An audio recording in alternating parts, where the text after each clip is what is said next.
We want to get to that. Yeah, I was like dying to cut it, and then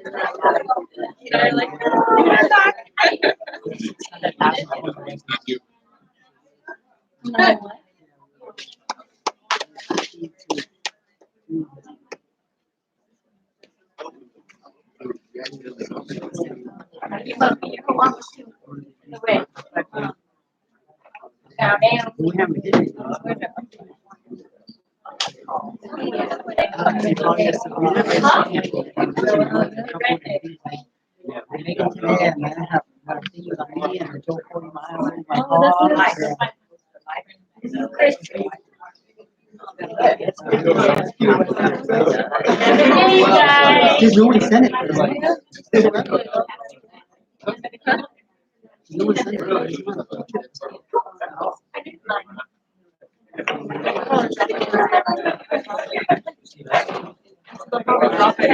yeah, but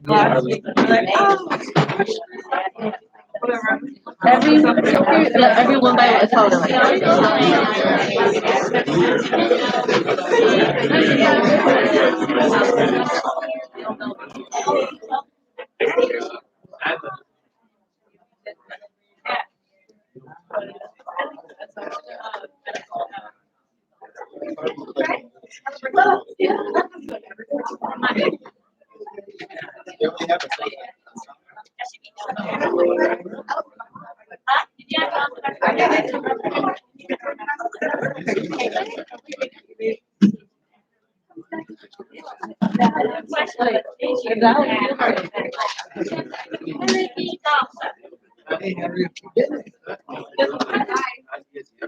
So you on Tuesday?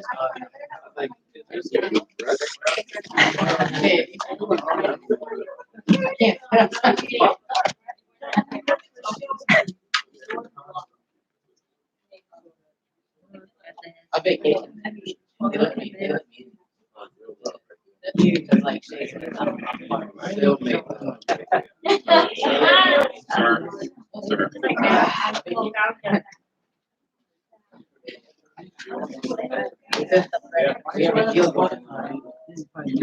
What do I have?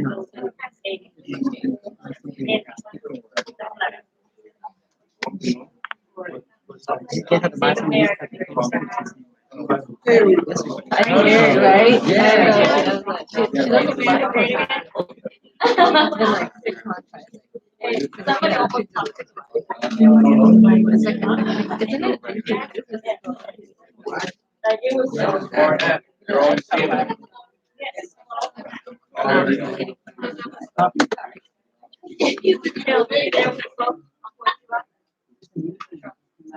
Yeah, we're good.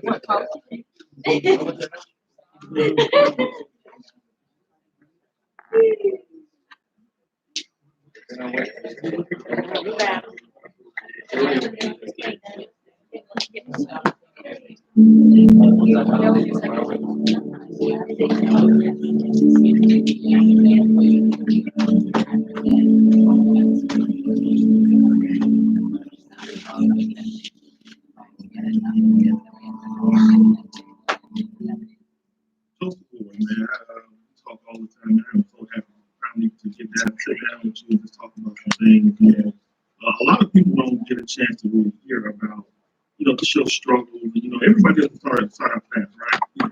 You've been here for 23 years now? 23 years. Wow. Wow. And you've seen a lot of things change, right? So you have what? A total of 22 RVPs. You got 9 first, 7 seconds, 6 third. Right.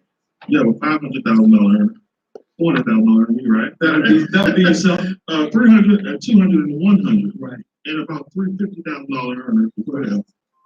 Wow, let's talk about, man, because like I said earlier, that many people think they're going to come to Primerica and they're going to have a very fast start. They're going to make $1 million, become $1 million earner just like yourself. Right. But it all starts with a decision, but with a decision comes adversity. Let's talk about that a little bit. Right. Yeah, and being really candid, most people, when they come into the business, maybe come to not maybe sit down with people one-on-one, right? and the story is told about what is possible, what we think is we're going to get involved, everybody's going to join, everybody's going to buy, that they're going to see it exactly the same way that we saw it, especially the way we saw it initially. And really nothing can be further from the truth. When it comes down to business, there's going to be rise and fall. There's going to be things that you deal with along the way, and I know that's, kind of part of your own story. We and again, maybe this is also something we talked about in the opera, but it's just a couple guys talking. Right. I mean, I've had, houses foreclosed on in my business journey. I've had 2 cars repossessed in my business journey. I was a regional vice president for an entire year and made $13,000 that year. Right, expenses didn't go down. Right, office rent didn't go down. Right. But these were some of the things that we had to overcome, along the way. And it's really the stories that, quite honestly, aren't always told. Right. You had your adversities over the years. Oh, absolutely. I remember coming in. I was with a hot shot, came in making money. Fast, move real fast. And I had about about a year where nothing was going bad, and I went to regional leader really quick, and then all of a sudden, I had some chargebacks, right? Yeah. Things that we don't talk about to new people. That's not Right. of their All your clients didn't keep the deposit. No. And, Yeah. we were never the new people because it's not what they need to be focused on. But I remember going through that, and I remember we're going to go vice president a couple years after that. And we literally could not pay for a hot water tank in our home. We had some financial struggle. Right. And, when we talk about adversity, you think you got somebody that can help you. And I remember asking for some key people to help me out, and they just didn't help. Right. Family and friends tend to disappear when the business adversity comes around. They tend to disappear. And what we want to get people to understand is that it's about your bounce back factor, right? So I remember you telling me that, you would be in your car, you would be at the park, and you would be seeing the people, but you just didn't have the courage to go say something. You just didn't know what to do. I remember you telling me that sometimes it would drive you so crazy that you would sit there and cry. Talk about that moment. And I remember that, there was a time when I was still in Nashville, building a business in Nashville. And one of the things we have to learn in business is how to get ourselves to do things that we maybe don't want to do, right? But that didn't come very natural for me. But actually, the funny thing, this because of our relationship, our personal relationship outside of business, I'm actually naturally introverted. If you tell most people that Joe Ward of Primerica is naturally introverted, I know how to turn it on. Right. I know how to get in front of the meeting. I know how to, get in front of a group of people. But inside of who I am, I'm kind of a wallflower type, a bit of a nerd. Just being real, right? But I had to learn to deal with those inner demons, those doubting thoughts and all that kind of jazz. And I remember that was kind of a turning point in my career. I was at a park when I should have been prospecting, right? I should have been getting names and numbers, and this is something that people deal with all the time. And I understood that at the time my wife was working a full-time job. I'm not producing, I'm not making money, I'm not doing the things that I need to do, and I felt like less than a man, right? I felt like I wasn't doing the things that I was supposed to do to take care of my family, and I'm sitting here in this park when I should be prospecting, and I just start crying. I just start, just bawling my eyes out, because this was a part of the maturing process that I had to do not only as an actual man, but a businessman as well. But those are the things that people deal with, right, as they're going from getting started to, regional vice president and beyond, I think. Yeah, and that's true because, it was crazy because when I first came into your base shop, I got recruited by Jeff Ricardo, who was a downline to Jeff Mallard. And I remember, hearing the story, and I remember seeing you always make fun of you, and I saw you with the heavy gray suit on with cowboy. Yeah, I was clean. I was very clean, right? Right. And I was so amazed because they had sold you as, it was like I saw it was like you were a character that I couldn't even imagine. I'm like, that's Joseph Ward. Mm-hmm. And when I saw you and we became close and you started sharing some of your stories with me, and I remember, I talk about this all the time when I came to America. I lost my son a couple days after I signed my IBA. We have that in common. And we have that in common. And I remember you saying to me, and it helped me and blessed me in my business, you said, it's going to be okay And if you don't want to move forward, I'm not going to tell you what to do. But you said to me, it's going to be okay. And I remember you saying it to me, and I said to myself, you know, people deal with these things, and the first thing we tend to do is we kind of go into the pit, feeling pitiful for ourselves. We retreat, we kind of go into a hole, and that's one of the beauty parts of our business system is, and that's why it's always said, you know, that we're in business, for ourselves, but not by ourselves. Right. And so what we've been able to have over the years is, and I would suggest to other people, is that you utilize that ladder of leadership, right? Your field trainer, your regional vice president, all the way up to your senior national sales director, because what we're talking about right now, right, losing children and losing cars and losing homes and all these sorts of things. But let's remember it worked out pretty well. You're $400,000 income earner, $1 million income earner. I'm not saying that we're supposed to stay there. Right, but this is probably going to be a part of a lot of people's journey. But you have to use other people's experience, right? We have to plug into the success system and those who have been there before us to help us get through those various situations. But why don't you tell us a little bit about maybe a couple of things that you dealt with and we're talking about the structure of the business now. Right, you mentioned chargebacks and maybe some persistency challenge, maybe some QBI challenges that some people may be dealing with. Yeah, I went to a season where I became very great at getting referrals. I was a great prospector. Still I'm a great prospector, and sometimes you field train people and you take them out to the field, they take you to their natural market, the warm market, and mom and them, right? You're closing all this business, and you're doing everything you can to help them see some success, but because they don't do the intricate tools to have success, they blame it on you. No, they don't. Oh, absolutely. On you, right? So I remember, I talked about the chargebacks. I remember going vice president and getting instantly. You're not telling the story. At one stage, what was that chargeback? $11,000. You know that most people in America see $300 in chargeback. They're ready to pack it up. This ain't for me.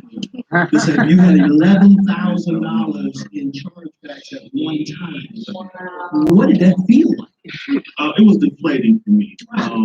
Working and not getting paid. It took me about 7-8 months to come out of chargeback. Right. But something taught us in the base shop was the chargeback from chargeback. That's right. So I had to keep on motivating my downlines, keep going to appointments, keep field training people, keep them excited, and they were getting paid. Because you cannot show, right, that pain or adversity to the people that you're working with, right? Because they got that you're in the field with, they have their own drama they're dealing with. They got their problems at home, husband, wife, children drama. They're not really very concerned about what's going on, in terms of your own personal life. Correct. So let's transition to you moving from Nashville to Chicago, right? What was that like? Well, it was unique because you don't know anybody, right? It was a bit of a culture shock. I'm not gonna lie, you know what I mean? I was a down south guy coming to the big city, right? But essentially, I learned a lot about myself. I learned a lot about dealing with various types of people, dealing with bringing an organization together. I learned a lot in terms of, developing that not only people skills, but the work ethic and things that were necessary. Because when you kind of go, ground floor type of situation, you strip everything away. It's different if you got a little warm market, you got some cousins and stuff. But when that's not there, you're really going to have to use those fundamentals that we train on all the time, the system that we put in place in terms of getting referrals, right? Having quality customer service so that, the people that you sit down with are more than willing to refer you to other people. I learned to kind of develop that natural market, right, in terms of, the new recruits and things like that. So it was kind of a blessing really in disguise in terms of what we kind of have today. So you came to a city totally bare, no friends, no family, and you had to build from scratch, right? Right. Wow, what was that like just to build from scratch? Because I can only imagine. I lived in Chicago 39 years ago. Never had to go to a city to expand. You obviously knew Chicago was a great city to go to because you had so much potential in Chicago, right? But you had to go here. So you became a student of business, right? So you had to learn A to Z. You had to teach yourself things to do to go get it done. That was scary in itself, wasn't it? Yeah, and it is, just understanding that we all deal with really the same things, right? We are all, as we get brand new people started, in this business, we deal with the same thing. We deal with the same adversity, the things we have to learn, the things we have to get good at. But all we're really trying to, portray is, again, Cam, is that it works out in the end. We got to be patient with ourselves. We have to be patient with the process. We have to put ourselves in a position to where even though, we may be dealing with a couple of things, we know that the end result is going to put us somewhere we really want to be. So I think that's an exciting situation. I think we've both been able to see great Primerica success, and there's going to be a bunch of other people that come behind us that have the same. It'll be great. All the adversity, all of the challenges, you just became a student because you plugged in, you watched tapes, just learn how to do Primerica, right? No doubt. Yeah, we're gonna do this thing. What's the next? We're going to continue to do it. That's right. All right. Amen. Amen.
All right, good morning. Good morning. How's everybody doing? Great. Good to be here this Friday. Had a week off last week. Didn't feel right. But we got a lot of great stuff going on this morning. Heading into licensing class tomorrow, which we'll talk more about. Obviously, thanks, Shondell, for sending that message. Black licensing class here in Virginia, 9 to 6, Saturday and Sunday. People complete, they get the voucher so they can schedule within 5 days, which gives them the highest probability of them passing. Okay, get people to class, have them complete, get the voucher, schedule within 5 days. That is the system. Okay, that is the company. That's what they're saying is the greatest percentage chance of your people passing the exam. Do not deviate from that. Do not, as much as your recruits tell you they're good without going, don't deviate from that, okay? Our system is send people to class, have them put their butt in the chair for 2 days, commit, pay the price, sacrifice, and then get licensed and be licensed forever, right? All right, well, before we actually get started I do training, I wanted to bring Jen up and talk about kind of what she's doing. So, there's a disease called familiarity breeds contempt. Okay, what does that mean? Just hearing the same thing, seeing the same thing, kind of getting numb to it. So sometimes when you're around somebody, you take them for granted, right? This is what it is, right? You're around somebody a lot, and you take them for granted, and you don't really recognize how special what they're doing is, right? So I was looking at some of Jen's numbers, and I was talking to her. So Jen, I think we're going to change. If it happens, we'll see who's competitive. Okay, but if it happens 3 weeks in a row more, it's not Top Gun. It's going to be the Jen Lee Award. Okay, I mean it. Okay, that will be the Jen Lee Award. Because no one should win personal premium. How many weeks in a row? 5 in a row. 5 in a row. Okay. 8. You just want to get 10? Is that fair for everybody else? I mean, I don't think anybody can get you the next 3 weeks. Do you need a couple more weeks? I mean, you just had the baby. Donald, I'm sure you got a lot of stuff going on. Okay. It's summertime. Okay. You guys all right? Sophia, you okay? I know. Right. I'm just saying. 5 weeks in a row. But all right. All jokes aside. Okay. 31 people at our last meeting. Doing her own meetings, right? All on her own. I mean, with her team, but not any RVP me help. Preparing, planning, and obviously great team. I'm not saying that they're not helping. There are a lot of people helping, but obviously, you have a spearhead doing that. Setting appointments, right? Where are you at for the month right now? 7,600. 5 by 7,600 this month already. You had 8 people in licensing class last week. 8 people in licensing class. So just doing it. I mean, and if you read, like, the thing about, this is what I'm talking about. Familiarity breeds connect. You don't even need to see it. You could just read her messages. You can read it. Because Jen is very open in her messages, right? Hey, I hired this person, took them out in the field, closed business, right? This person, they had this much coverage, this much, and then every post is a story, right? So you can learn. You can learn. I mean, for someone to be at her level and go on this run consistently, being built week in, week out, you can learn. So this is better than me. Meaning, like, as much as I can tell you, but you're witnessing somebody do it, right? And so I actually wanted her to really go through some stuff today. Okay, talk about how she's getting people off to a fast start, how she's getting people to meetings, her mentality. Because look, you need to shift your thinking a little bit. Okay, I'm not saying you have to become like Jen. Okay, but you can shift your thinking.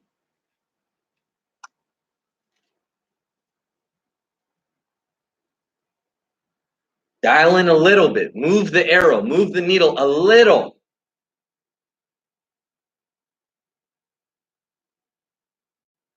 Because when people say certain things, right? Like, I'll give you an example. And this is a confession for me, okay? I'm a little softer than I was before, right? So, like, Jen tells me some of the things that she says. We talk, the thing, like, Tia, you said that the other day, or, Peter, you kind of misquoted Tia. You just didn't say it as nice as Tia, talking about calling your upline, right? Calling your upline is like investing in your IRA. Nobody calls me more than Jen. There is not one person that calls me more than her.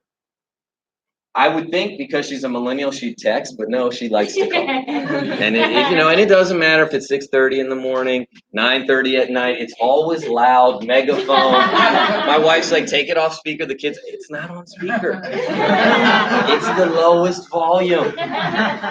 It's the lowest volume, right? The kids are asleep.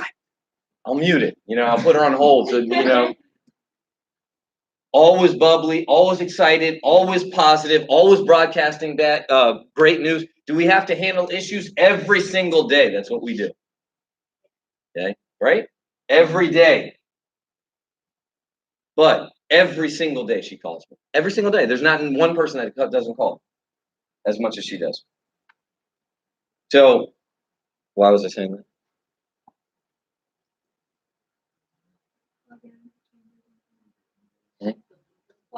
Oh, so I was asking her, I was like, okay, so tell me, after her meeting and attendance, I was like, tell me, how you're getting people to show up, and tell me some of the things that you're doing. And, 31 is amazing, right? I mean, you're around the corner from 50. Now, it'll take some work, but you get to 50 and you get to 100, you're done. You're done. You're done. And so she was saying like some of the prerequisite questions, right? You know, the prerequisite questions that Ian Brook, you know, all those ones, you know, we have problem passing an exam, all those stuff, right? You do that right too, right? So she was like, look, I just have a conversation. She'll probably go over this. She was like, I have a conversation with people when I sit down with them. And one of the questions I've added, right? And immediately I'm thinking like, all right, don't add anything, right? But I was like, all right, let me hear what you're saying. She's like, I talk about training. Hey, would you have a problem committing to whatever it is, right? Tuesdays, Fridays, Saturdays, whatever she decides, right, to say. And immediately my thought was like, that might be a little too much too soon. Didn't say it because I know I need to think more like her. And if I need to think more like her, you need to think a lot more. Because yours is, right? I'm like I said, it's confession. I'm just being honest. Like I was like, you know, maybe I don't want to disrupt. No. That's not how you get people to show up to meetings. It's not how you get people financially independent. That's not how you get people committed. That's not how you get people successful, right? If you don't ask, it's always no. And if you don't have the strength to ask, you're weak. That's just the bottom line. I know I am. And that's what people that ask the most, they press the most, they have the most people showing up. And so, like I said, you just gotta move the needle. I'm not saying you gotta say everything that she says, but probably a good idea, but you gotta move the needle because always reflect, you know, it takes a leader to get somebody to show up. It gets a leader to take somebody to follow them. It takes a leader to get somebody to get them out in the field and do this business, right? To really commit to it. So, Jen, we're super proud of you, and I am too. I mean, I mean that. I'm not just saying that. I want to say that publicly. Just, I mean, every month. I mean, just, you know, we can count on you, right? You can always count on her to be here, be up front, great attitude, put the numbers on the board, be committed. And, you know, one thing about Jen too, every time she asks me, right? Obviously, Jen is so focused on her numbers, it's crazy. But she always, hey, where are we at? Where's the base shop up? Hey, you can count on me for this. Always. She always does that. Hey, where are you guys at? Hey, Shaq, what's your goal for tickets? I'm going to do half of that. Okay, hey, well, look, I'm going to do 100. So you tell me, right? Hey, she'll always ask, hey, we're at 60, but well, where are you guys at? Where's the team at? I just want to make sure we hit our goal. You know, it's just, those are the types of people you pray for to have on your team. And when you get them, water them, give them sunlight, let them grow as tall as they can grow, right? And, you know, I know I've had a little to do with this, like not a lot, but a little, but man, it's just been a pleasure watching you grow. I'll tell you, these next 6 months, 6 months, they're going to be crazy. And, we're really blessed to have you around here. So let's give it up for the unbelievable Jennifer Lee.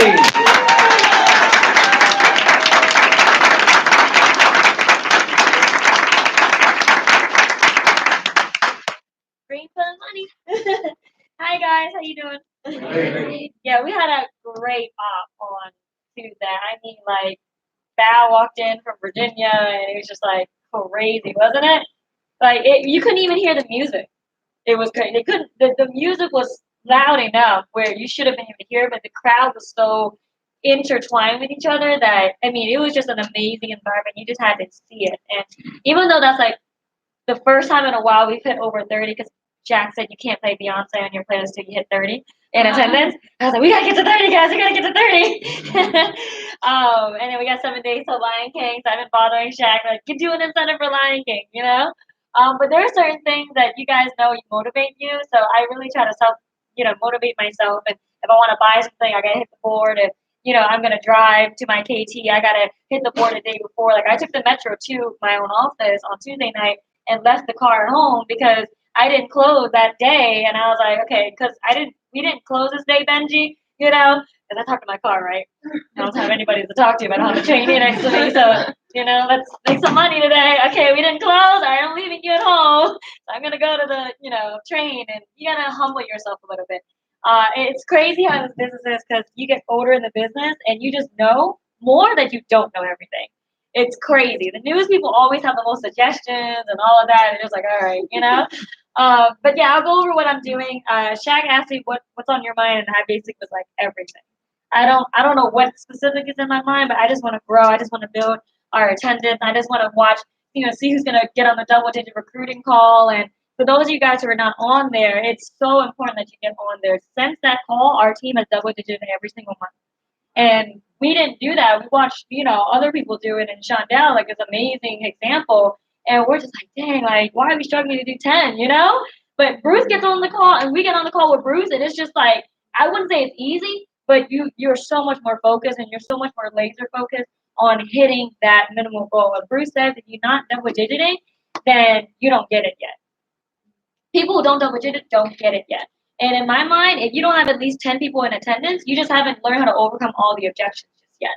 And so our goal is to have everybody shoot for past 10 in attendance. You got to break 10 in attendance first if you haven't done that yet, and then break 25 and then 50. So those are the milestones in my mind. But in my mind, I always want to be close.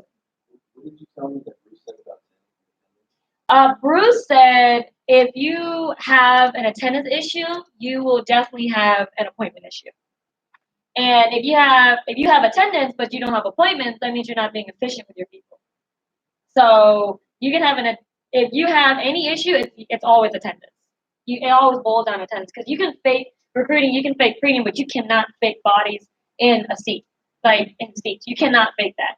So in my mind, like, I see rows, and I'm like, I just want to fill the rows, like Lisa Jones says, take a picture of it, and I just want to fill all the rows and see who's growing. And attendance is the number one thing, and Shaq's always preached about it. So I keep the message the same, because it's not saying different things to the same people. It's saying the same thing to different people. Whoever's gonna get it is gonna get it, and you don't want to focus just on one person, because then you're putting all your eggs in basically one basket, right? And if one person makes or breaks your business, then you shouldn't even be in business. So I think a lot of people, mentally wise, have forgot that you're building your own business here. This is ownership. You're not selling for Primerica. You go and you work for a job, or you sell for Avon or whatever other company, you're selling for them. There is no other company out here, in my mind, 150%, I'm sure of, that will give us an LLC certificate on our estate. So I think some of us forgot that we are building ownership here, and that's why some people don't show up like they're supposed to. You forgot that this is your business. And so I always remember that this is your business. I'm always looking at be consistent myself, starting with activity, because you can't have consistent results until you have consistent activity first. So every single time, every hour, I used to put it on my calendar, now I don't have to anymore. But in the last hour, what did you do for your business? Especially if you're full-time, in the last hour, what did you do for your business? If you're thinking about going full-time, and you're working on going full-time, what did you do in the last hour for your business? Because if you're not thinking about that and you're not focused on that, then you definitely need to stay at the job, or have a job, or have a boss, because you're not bossing yourself around.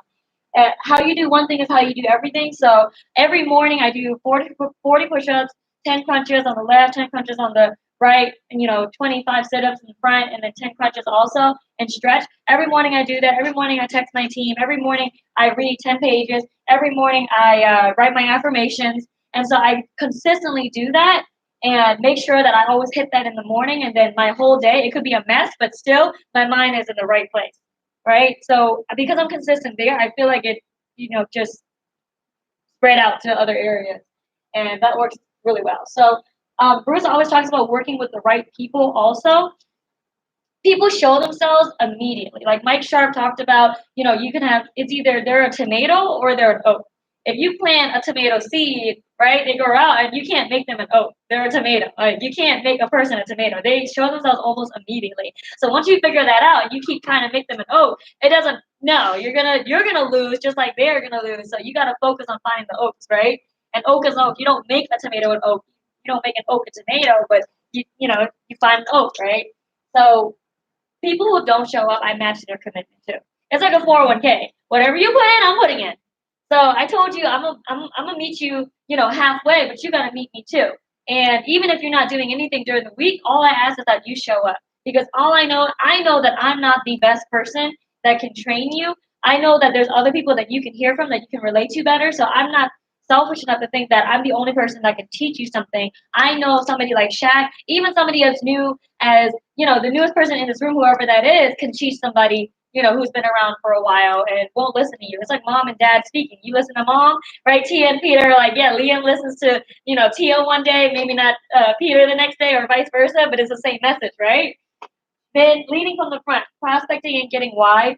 Even though I'm going to talk about, Shaq wants me to talk about my personal premium last month and how it was broken down. Recruiting is always the answer to all issues. If you have an attendance issue, recruit. If you have an attitude issue, recruit. Because that person's going to have an excitement level and it's going to excite you immediately. If you have a money issue, you got to recruit. If you got an appointment issue, you got to recruit. Every issue is solved by recruiting. So premium issue, definitely recruit. So not all of my premium came from field training appointments, but it has a lot to do with, at one point, it came from a recruit taking me on the field, and those referrals came from just a stream, like a history, just a stream of history activity that I did that led me to that client, right? So what have you done in the last hour for your business? Close on everything. So closing is not just in the field. Hector Lamarck says you always got to be closing. You always got to be selling on tickets, selling on attendance, selling on setting appointments, selling on, getting licensed, selling on everything. You got to sell on everything. And you don't have to do it forever. In my mind, if it takes 10,000 hours to do something, how fast do I want to get those 10,000 hours over and done with? Because you don't have to you don't have to do it forever. Right? I ask Shaq every Tuesday, even though I know he's not going to do it, right? In my mind, I'm like, oh, he's probably going to say no, but I'm going to ask anyways because you miss all the shots you don't take, right? Hey, Shaq, can you come to Tuesday? And he's just like, no, why do you always ask me? And I'm like, I don't know. In my mind, I know you're going to say no, but I'm going to ask anyways, right? Because I love being around Shaq, and I know that Shaq, he knows he has much more experience than me, and I'm so scared all the time. If I don't show up, I'm so scared that Shaq won't work with me because he's the only person that I know can get me to where I want to be at this point in my circle, right? And every new recruit in my mind must go in the field within 24 to 48 hours. When you do an orientation, I was just telling somebody the other day, you have to set stuff with them. You have to set something with them. Even if nobody picks up, the three-way text is such a game changer. I mean, you can sit there and do an orientation and nobody picks up at all, but as long as those text messages are sent out, you're sending like 3-4 other things, appointments, and your recruit is seeing that things are working. Because if you're doing a whole 2-hour session with them and you're trying to make all these calls and nobody picks up, in my mind, as a new recruit, I would think that this is harder than it seems, right? So I got to make sure it's so simple for the new person. Like I'm just going to take all the weight off of your shoulders and take all the fear away from you. Don't worry, I'm going to do it, right? Just show up, get licensed, and put me in front of people. So during orientation, I'm really big on the first slide we go through besides, have you watched the video? Because they have to watch the video or else I'm not going to do orientation with them. Both of them. Communication, coachability, and showing up. So they're not in any specific order, but the most important to me, Mr. New Recruit, is you showing up. And the easiest time to show up is when you feel like it. The hardest time to show up is when you don't feel like it. When anything's going on in your life and it has nothing to do with us, you're not going to want to show up. But I promise you, as long as you show up, everything's going to work out for you. And so I get that in the front end, right? Showing up, getting licensed, and putting me in front of people, that's what's in my mind. Like, if you don't show up, and also you don't work on getting licensed, you can take forever, to get licensed. But as long as you get licensed eventually, I'm still going to work with you. As long as you keep showing up, I'm still going to work with you. Put me in front of people. If you can't put me in front of, if a new recruit can't put me in front of people as fast, I'm not going to wait on them. I'm still going to, keep them around and everything. But I want to focus on the person that can move fast, that rabbit. Attendance and appointments are the two things that I talk about to my new people about. That's the only thing. We got to simplify things for people, and it boils down to just attendance and appointments. And attendance starts with you showing up. It's just attendance and appointments. If you can build your attendance and you can build your appointment setting every week, I really believe that's what happened. And after convention, everything just kind of got some momentum going. So it's crazy. We did 20 recruits last month. I was like, where did these 20 recruits come from? Oh my god! It's too Shondell was like, that's simple, I'm just like, oh my god, we hit 20? What? Where did these come from? It's cool. It's cool to see people are independent, and it's really cool to have people that are taking ownership of their business. So on KTs, some people, they have to see things to believe it. Most people have to see things to believe it, because if you can't see it, you can't seize it, right? And so Shaq always came in front of the room, and he never asked me to do this, but I really was kind of like, I was bothered by the fact that you have this near-term $500,000 earner, and he has millions saved, and he's telling us that he doesn't have to show up, he doesn't have to do the meeting for us, and the other RVPs don't have to do it either, but he's telling us don't talk during the KT setting session, right? So why are we talking about weddings? Why are we talking about birthday parties? Why are we, you know what I mean? I don't even talk about Beyonce.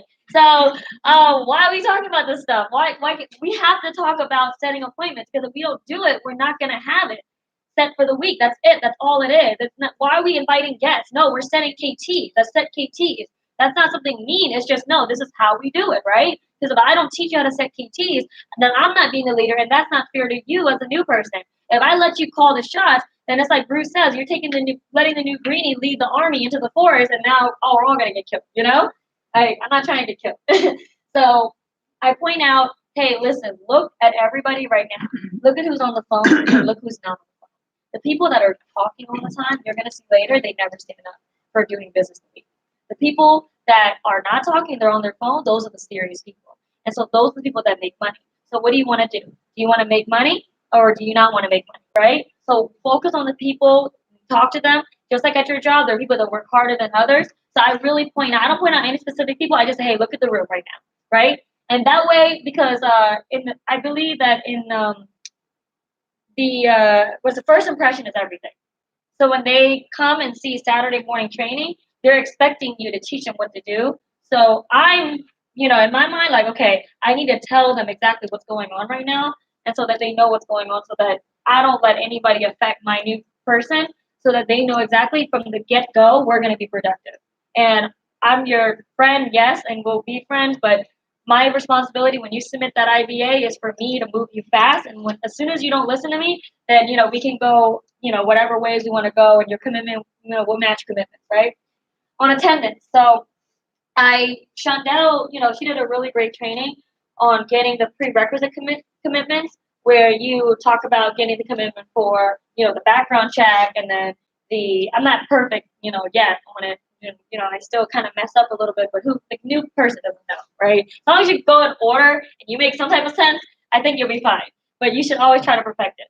So getting commitment on the background check, getting commitment to go to class and studying for that exam, and taking the exam and getting the commitment for the $124 before it was discounted to $74 total with the POL fee. And now instead of going in the back end for the commitment to show up for training, I use that as the last prerequisite, because when people come in, they fill out the paperwork, right? And they fill out their availability. So as soon as I look at their availability, they're coming in and they're really trying to interview. So I'm going to use that to my advantage for them. And I'm going to say, oh, well, I see that you're not available Tuesday night and Saturday morning. We unfortunately need you there. And then they immediately go, oh, no, I can make sure I move my schedule. Immediately. I have never heard anybody say, I can't make it in the front end. They always fill it out and they say, yeah, this is my availability. And I go, okay. I see that you're not available Tuesday night and Saturday morning. We unfortunately need, that's our fixed schedules minimum. And then they'll just immediately say, no, I can move my schedule around. Which is like, oh, cool, awesome. So I'll keep doing this, right? So, I think it's 3 commitments, and then the 4th commitment, I was like, okay, so when you went to school or college the last semester, how many days a week did you have to go to class? Week, Reese? 5 days, right? If you only went 1 day a week, when you had to go 5 versus you had to go 5, would you really realistically graduate on time? No, it'd be silly to expect the same level of success as your classmate who did everything and showed up to everything he was supposed to, and you did it, right? So here, our fixed classroom schedule are Tuesday evenings and Saturday mornings. So I need you here Tuesday at 7 p.m. to 8:30. Really 7:30, but we want you here at least 7. Saturday morning from 9:30 a.m. to 12:30 noon. Are these conflicts for you at all? Usually they say no. Like 95% of the time they say no. It's not. Okay. Now I know sometimes there are emergencies. Okay, so I know that if somebody has to go to the hospital, we understand. Let us know, right? We will obviously we'll give you an excuse. But if your dog eats your homework, you have a fight with your significant other, it starts to not storm or anything, but it's just drizzling outside, you should probably show up to train. Make sense? Awesome. Now, do you drive at all? Okay. So Tuesday night, we are in here in our office in DC, and then Saturday morning we're in Virginia. Okay. So good thing is you don't need a car to be working here, but we do have corporate carpools where we charge $4 round trip so that we can pick you up from DC and back. That's $2 up, $2 down. way more affordable than the metro. Is that a conflict for you? Okay, perfect. Awesome. So I'm going to get into who we are, what we do, but let me share a little bit about myself. And so that's what I do in the front end. Questions? Yeah, I just moved it from the back to the front. That's it. And I mean, there's only been one person so far since I did it. I haven't kept track of how many interviews I've done, but to get that one, not necessarily no, but they're like, and I would be like, hey, what do you have going on? I have work. Okay, well, do you have a good relationship with your boss? Okay, perfect. Well, if you told him that you had school and class to take on Tuesday night and Saturday morning, would they understand? Okay, yeah, just ask if you can move it around. Yeah. And I just get that. It's a light commitment after that because just like if they don't have the $124 in the front end and you know that already, you'll go through it, right? But you won't. You'll have a certain expectation in your mind. So like if they tell me already immediately, hey, I can only come Tuesday. If they did, and we have that understanding, okay, I'm not gonna bother you about Saturday morning. I'll still ask, right? But I won't bother you about it. I won't be too like strict on it. But I will ask you still going forward, just to ask. So yeah. What if they tell you that they don't have the financial? You actually have the front end now, right? Yeah. So you get that they don't have the 124, like still go through it, but like what is your Get him in the field. Mm-hmm. Like Taylor, he has a good example. He didn't have a job at all when he started, so his mom had to help him, right? I borrowed my money. So, I came from a background where I literally made a call and I just borrowed money, right? And I didn't want to do it. I was like, okay, if these people take my money, I'm going to come back and shut down this place. So I better get my money back, right? But Taylor, I had to meet with his mom and I set the KT immediately with his mom. And she tried to cancel last minute. I just ignored the text and I just showed up. And then she paid for the IBA. Yeah, and so Taylor, he's independent now, lives pretty much paying his own bills. So, yeah. But the field is more important to me than the IBA in most cases. So are you like telling them exactly like, okay, I know you don't have the 124, so let's get in the field, this can possibly take care of that, or I just want you to still go through the process. Yes. Sorry, Don. Go ahead, man. My bad. No, that's basically like what are you saying to them exactly? Like, By the end of the interview, they're already excited.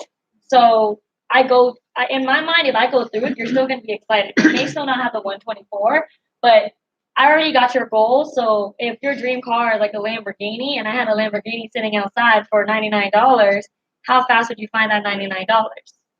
Right? So that's in my mind. But afterwards, I'll say, hey, these commitments are not an issue, right? So the 124 is still only the issue. Okay, tell you what. When do you think you could get it? I can train you, but I have to be very limited in taking you in the field. So I won't be able to move you as fast, but we can take you on one training appointment, and then you can still show up this Tuesday night and Saturday morning. But my commitment with working with you won't be as right there, because as soon as you submit that 124, I have to make sure that we bonus you towards other things. So I just send them straight up. It's not like a big script that I say. But as soon as I get them in the field and they see that I'm closing and I show them the commission, it's like, holy crap, I really need to find this money. Yeah. So, and then I'll show them, hey, like, listen, we close like 2 appointments and, we do this. This is $200 per field training appointment. So this was $400 right here. When can you get the 124? Yeah. Because who's not going to give 124 for $400? You're stepping over pennies. You're stepping over dollars to pick over pennies, right? Yeah. So I just still get them in the field. They'll get their 124 eventually. I've had people that stuck around for 2 weeks and didn't get their 124 till then because they had a real issue financially, but they still found it though. In my mind, you're still gonna find it.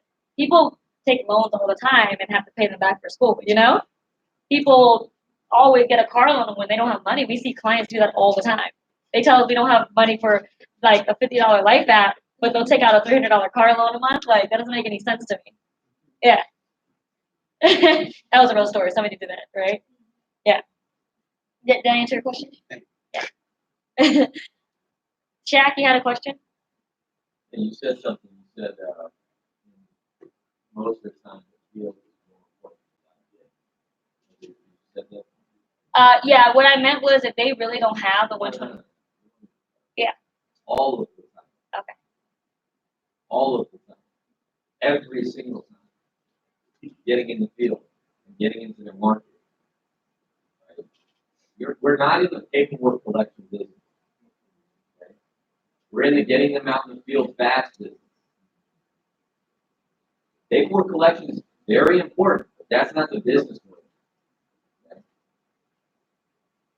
We don't get paid for that. We get paid to get them out in the field and do the hard stuff. Show up to training and go out in the field.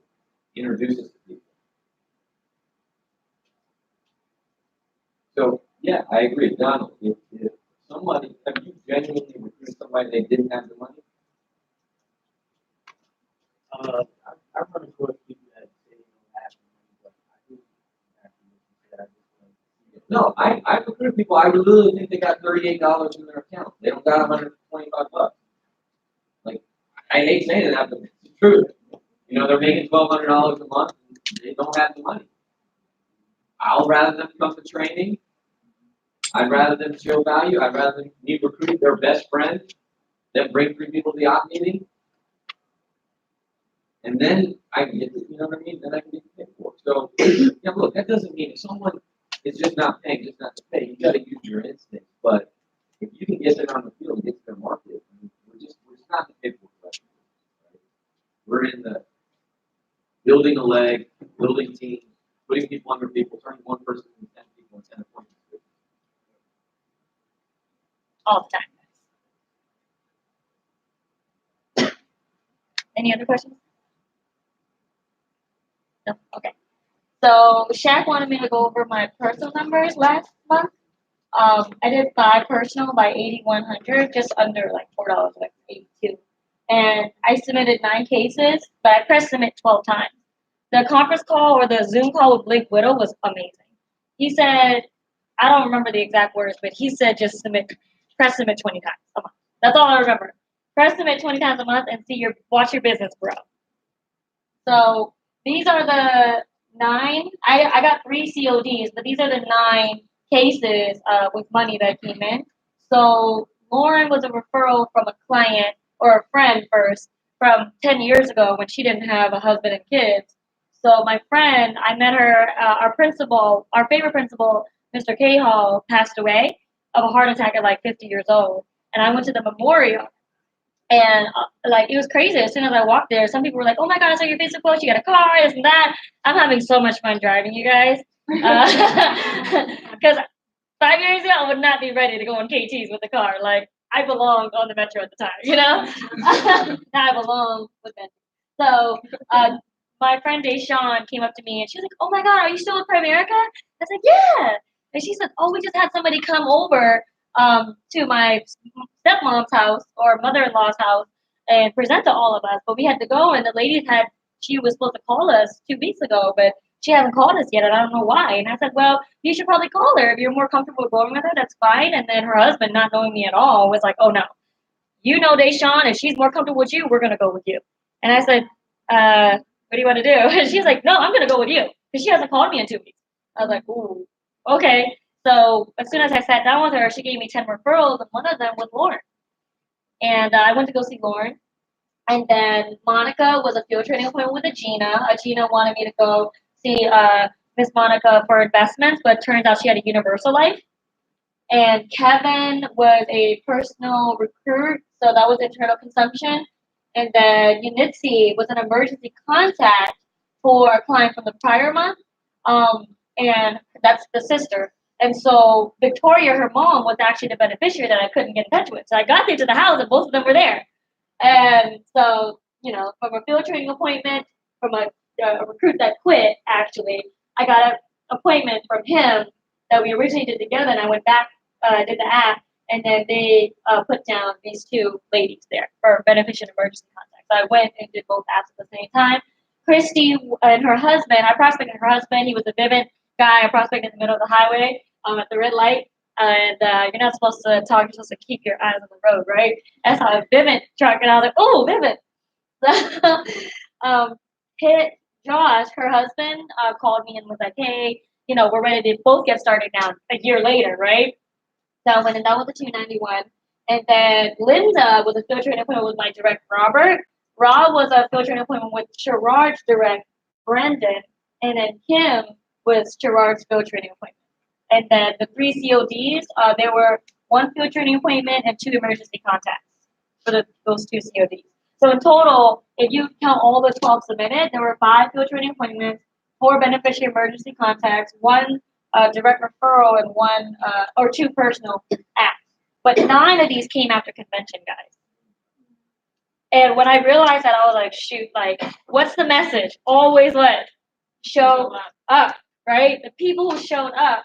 And I mean, for me, these are my personal, but also like some of these are field training appointments. I'm sure that if these trainees didn't go to convention, some of those, if not all of them, wouldn't have happened. So showing up is the lowest level commitment. As long as people show up, everything will work out. They get it or they don't, right? So yeah, that's it. Yeah, that's all I had. Any questions?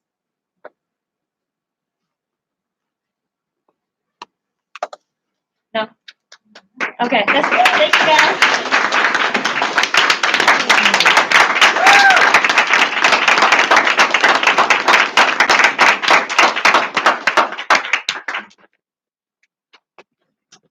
All right. So I got a lot of notes from that talk. A lot of things that I'll piggyback, but let me go over something really quick. So, I'm going to talk about our big event that's coming up, and I'm going to go over the numbers in the big events of where people are. Right? We got Sam Shepard coming in, $2 million earner. This is one of the top guys up the company. We have him for 2 days. It's going to be a great. I mean, to have a $2 million earner, there's 90, one or whatever $1 million earners, which are great, right? It's funny, like Gurpreet, we had Gurpreet, right? Didn't we have Gurpreet before she went over $1 million? When I met Gurpreet, she was at 400,000, right? I went to her New York office. I went and did a training for her. Drove up there to see her. I've been up there twice since then. Or no, yeah, that was once, then the second time, and now she's over $1 million, right? We had Dean. Christian will go over $1 million. We had Pruckner. Who else have we had? Huh? Yeah, shit. We had Fernando. So I mean, so it's like every time we're just getting the best.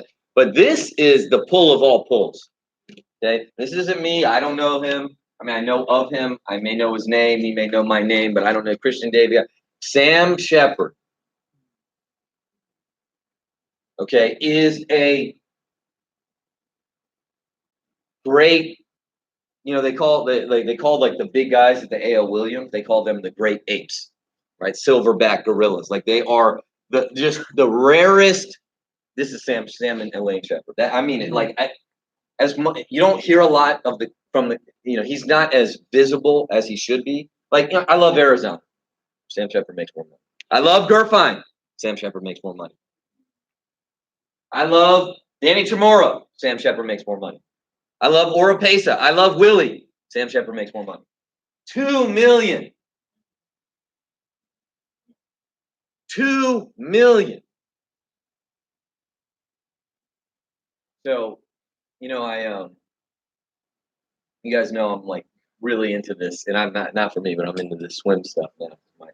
My kids are in it, right? So, and I told you I think the last time I was here, it's like so polar opposites, my kids, because my son is just trying to finish, and my daughter is like Michael Phelps Jr. Like it's just the weirdest thing in the world, right? So, but they both like it, they both enjoy it, and they both want to go. So it's just weird, right? So, my daughter, it's funny because I put her in,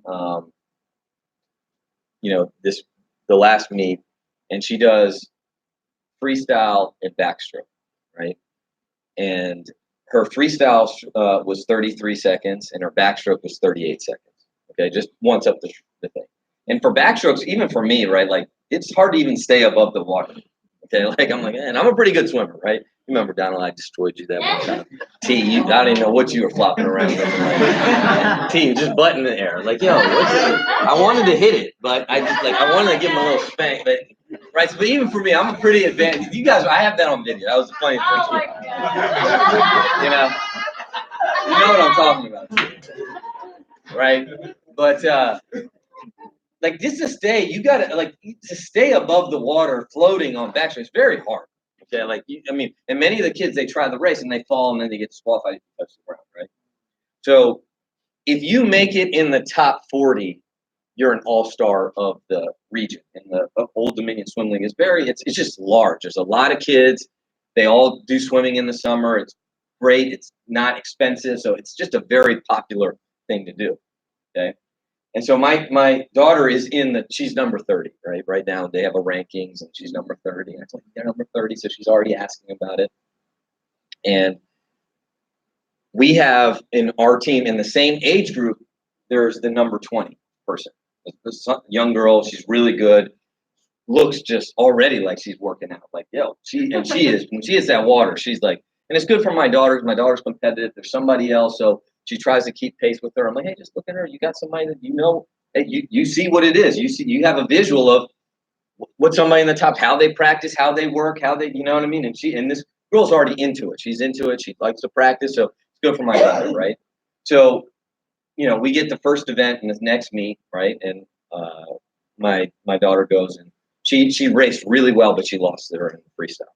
And she got 31, so she's improved by 2 seconds. But the other girl got 30, which is really good. And then we're in the backstroke, and my daughter got beat pretty bad in the backstroke by the best people, right? Like she got 37. They were getting like 31, 32 seconds, right? So I was like, hey, and she was like, I don't want to do it. I don't want to do it. I was like, just do it. Don't worry about it. It's fine. Don't worry. Just beat your time. Just finish the race.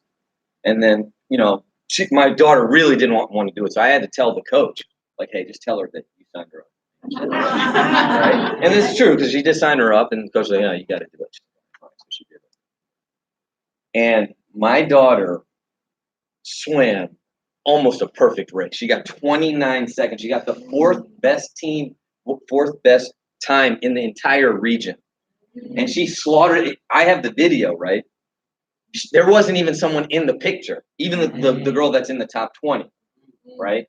And it was so quiet because she was doing so well. I was the only person yelling. And it was obnoxious. It really was. Like, my wife was so embarrassed because I was like, you're killing it. And I was like, oh, shoot, I probably shouldn't have said that. I was like, keep going, keep going, keep going. And then everyone was quiet, right? And my daughter got out and she was really excited. She knew she won. And it's funny, my daughter's 6. And are 6 years old. And she gets out of the pool. She said, Daddy, I win. I go, yeah. And she goes, and she thought about it for a second. She smiles and she goes, where's my ribbon?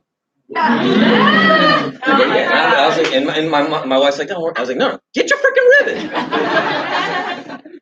Get your ribbon.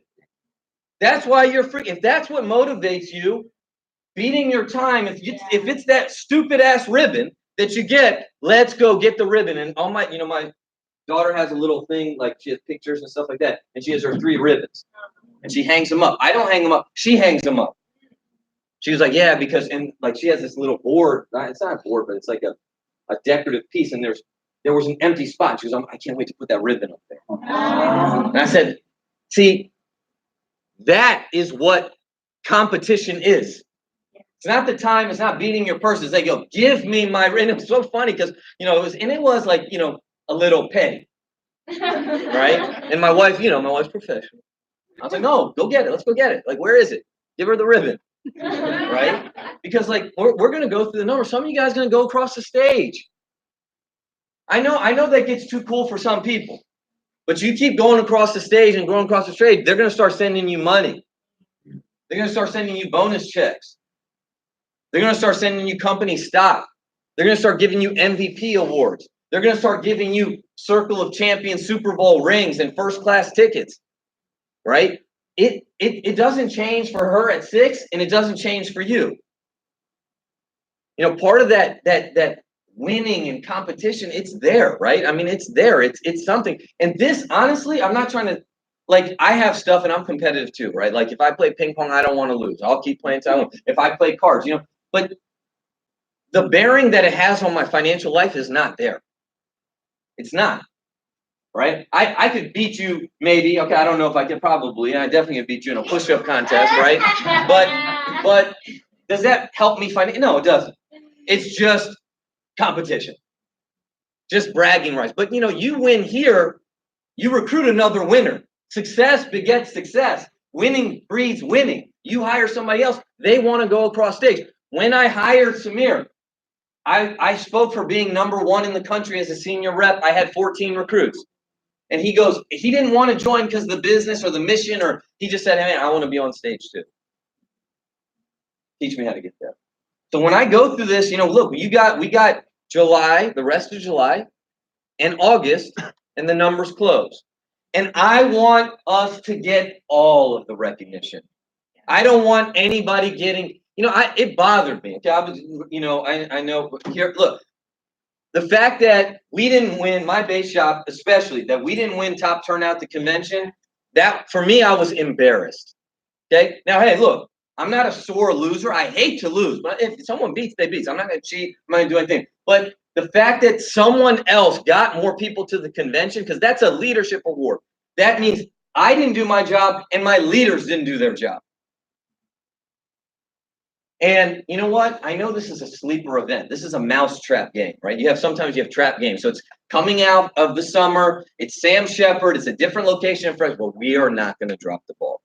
I know how important this event is. I know how good Sam Shepard is. This guy has been mentored by Rick Susie and Hector Lamarck. He is one of the best of the best. $2 million. He has a $900,000 earner direct. That's Santa Bria. He has what's Angie Reid, Shay? 600 or 7? $600,000 direct in a couple of years, Angie Reid. Melvin Singleton, a $500,000, and a slew of other several diamond earners. Those are just of recent. And we have him coming. And we get him for 2 days. This is it. Right? And we're doing a Vegas casino night theme. Right? The name of the event is going to be called Double Down. Right? I did that for you, Peter. So we can kind of live vicariously. The awards are going to be awesome. It's going to be great. Okay? We're working on the recognition now. It's going to be unbelievable, right? So a lot of us we got a lot of people in there, but I want to dominate it, okay? So of the top personal recruiters, and we'll give everybody a round of applause once I read through the whole category. This is top personal recruiters, top 10. These are people in the top 10, okay? Number 2, Sean. Okay, I didn't see you, but you're tied at number 2, because usually you're number 1, all right? Number 1 is Tony Reyna with 8, but then we have Jen and Shondell and Mike tied with 7. Josh tied number 4 with 6. Caleb tied number 6 with 5 recruits. Gabe and Tanya New York tied with 5 recruits, and Peter and Tia. So we have 1, 2, 3, 4, 5, 6 of the top 10. And you only need 5 to get on there, right, as of right now. District and below. Caleb, number 4, and Zena. Who's Zena? Okay, she's not here. Okay, but she's on there. She's number 10 with 5. So she's up for recognition. Let me see if I missed anybody. I don't think so. All right, divisions. Okay, top 5. This is people that are going to get plaques. Okay, we'll probably do 10 certificates. Number 2, Josh. Number 4, tied at 4. 2 tied at number 4. Perez and Peter and Tia. Regionals, recruiting, number 1, 27, Shondell and Mike. Number 2, Jen Lee, 24. Tied at number 4, Kelvin.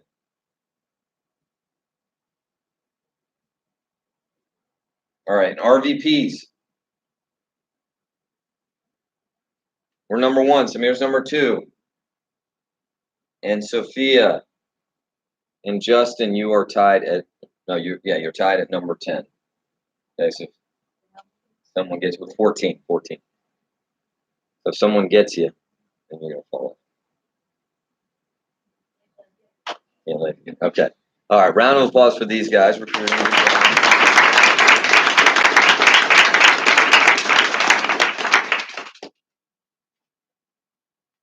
I guess this is just July.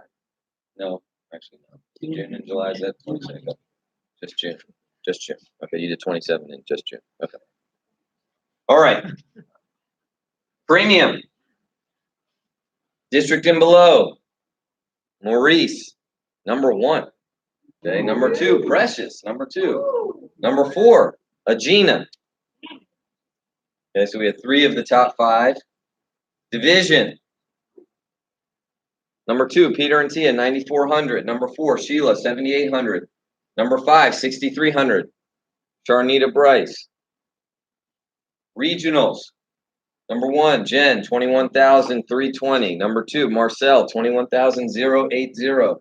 Number 3, Shondell, 8,200. So we had 2 of the top 5. RVPs. Number 1, we're number 1, Bay Shop. Number 3, Samir with 23,000. And number 10 has 9,000. Okay, so that was it. Those 2 were the only people. You don't need much to get into this. Top 10 personal investment volume. Bottom was 140,000. We didn't have anybody. Wait, hold on. No. Bay Shop. We're number 9. All right. So is this report, is it on the website?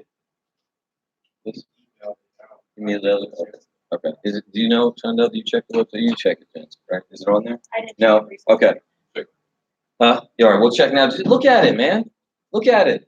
You know, something to compete for. Right? This is not. Look, get recognition. It's not hard to get right and get in the game, play, man. Right? You can be like. I'm not trying to be funny, okay? But you can be like my daughter. Oh, I don't want to do it, right? But if you actually do it, you might get number 1. I mean it like that.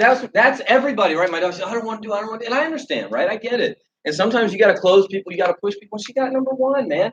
Not only that, and they send an email like, if you shave 5 seconds off of the time, you get special recognition. They're like, congrats to these 2 people, right? They start, every meet. They're like, hey, they swam their first meet, or if you did your first race, right? Like next meet, my daughter's in a relay now, and now she's doing the butterfly, right? Because they want, and now she's got to compete in the 8 under because she did really well. Now the coach noticed, like, no, let's put her in. I didn't know she could do backstroke. Now she did backstroke. She got number 4 in the region. She beat our top player. But they say, hey, congrats, Tiffany, you swam the 200-meter butterfly. This was her first race with us. Or if you shave time off, it's all the same thing, man. It's the same thing as Primerica, right? I mean, our company was founded by a high school football coach that knows that's a billionaire now. Play the game to win. Have fun. Like some people, they get disqualified, right, in these races, and they feel really bad. And I'm like, and you can even see you're actually in the pool, man. Like, we're all watching. We got our clothes on, like, you're there, man. I look, my son, I look funny, and they go, no, but you're freaking. We wish we could be you, man. I'm not joking. Like, you're in the game, man. I don't care how you look. I used to always say that quote. In order for you to walk on water, first you got to get out of the boat. And when you get out of the boat, people are still in the boat. They're going to laugh at you because you might actually fail. But they're in the boat. You got out. You tried something. You tried to do the hardest thing possible, which is get out of your comfort zone and do something you couldn't do. And people that are still in the stupid boat, comfortable, didn't brave anything, they're snickering at you. It's like, no, man, like, we're in the arena. I know that this is just a stupid ribbon or a trophy, but it matters to us, man. And go freaking play the game to win. Like, I cannot tell you how important this event is for us, man. To come out of the summer and get ready for the end of 2019 and then freaking kill it for the next year, right? And some of you guys are doing unbelievable this year, right? And some of you guys are getting humbled like you normally should. That's just the way it is. It's not always a straight line to the top, right? But this event is a great mile marker to see how we're going to finish our year. And I'm telling you, I know, like, it's summertime, it's vacations, it's school's getting ready, it's spring, break, July 4th. I get it. People aren't selling the event. And this is not, I love Gurpreet. This is a Mark and Sue Younger, Rick Susie, Hector Lamarck type person. And he's in the game still. Like he has a base shop. He's promoting people. So do not drop the ball and make a decision to go and get some recognition. So let me piggyback a couple points. I'm not gonna keep people too long. So we have licensing class tomorrow, which get your people here on time, care packages, they got the lunch break, make sure they finish, then they schedule after Sunday, and you close them on staying the entire time. All right. And we will have Super Saturday tomorrow. Okay? I know we missed it last week because the holiday. Some people were out of town. I was out of town. So I decided to do it this week. I know I'm calling an audible. I want to recognize some of our top producers. We're going to have fun. And we're going to put an emphasis, too, on people that have actually received their field training bonus. Make sure you get some people here tomorrow. I know it'll be a little lighter crowd because we do have licensing class, but it's still going to be great. We're going to have a lot of fun. We will announce our office incentive tomorrow. I'm working on 2 right now. Hopefully, I'll let you know. I'll get confirmation from Luis Jean Bart, who did 100,000 in his base shop. We're probably going to take a road trip to go see him. It will be a qualifier. You want to be part of this qualifying team. This is a guy that has a base shop and makes 500,000. Okay, not near 500,000, 500,000. He's under Joe Tanzi, Luis Jean Bart. Okay, he is so far under the radar, it's crazy. Who does not know him? Yeah, exactly. And he makes 500 grand with a base shop. And like a big base shop. He did 100,000 in the month of May, right? Is that right, or June? See what he did in June. I know in May he did 100,000. Yeah, New Jersey.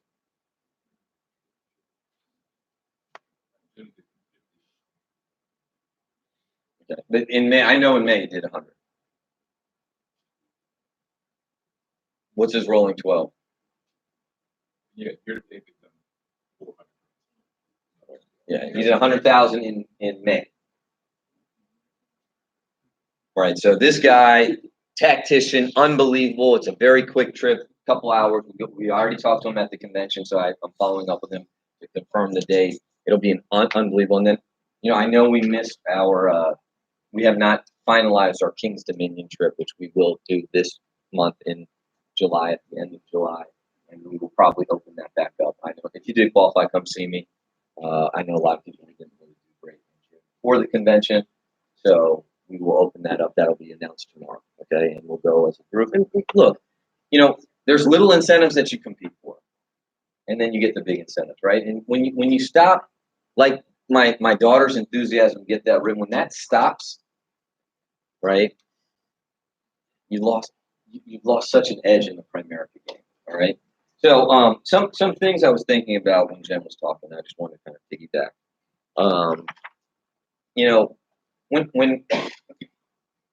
When you hear Jen, right?